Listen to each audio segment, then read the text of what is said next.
I'm going to introduce myself before we start. So my name is Libin Mohamed, and I'm one of the program and event coordinators at Studio 89 in Mississauga, which is basically a youth-led nonprofit that focuses on empowering and mobilizing youth for social justice and the arts. So I'm very honored to be able to come here and moderate this panel. And what I do in the sense of for this panel is that we're going to talk about 3 different discussion blocks in comparison to or in the topic of anti-Black racism. So, without further ado, I would like to introduce our wonderful panelists for today. And I'm going to start with Fattmata, Kanu? Yeah, Kanu. Kanu. I'm so sorry.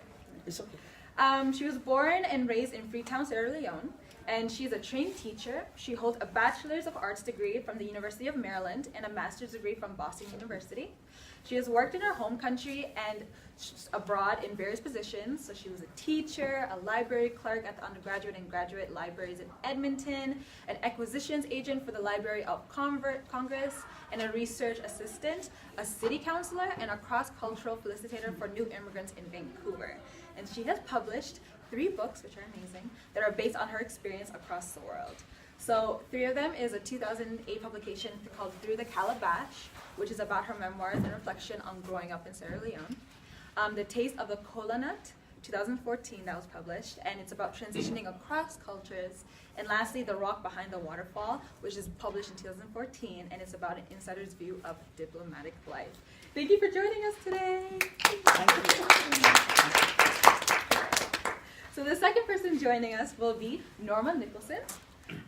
She is a 3-time published author, speaker, educator, youth, and adult mental health advocate. Ms. Nicholson is a retired RN with a BA in sociology and psychology and an MA in adult education. She is a recognized public speaker, a part-time lecturer at the Sheridan College, who also managed healthcare in a variety of healthcare sectors, including the largest Ontario sector, secure youth custody facility.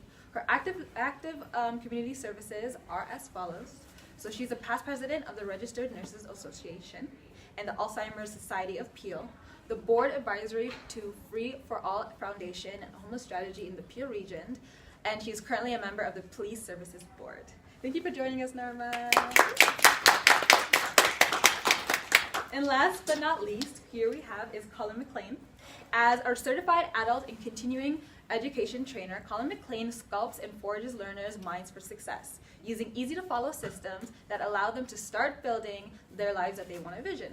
With 20 plus years of business experience, he spent more than half of the years working in employment counseling, job development, recruiting, and employment services marketing.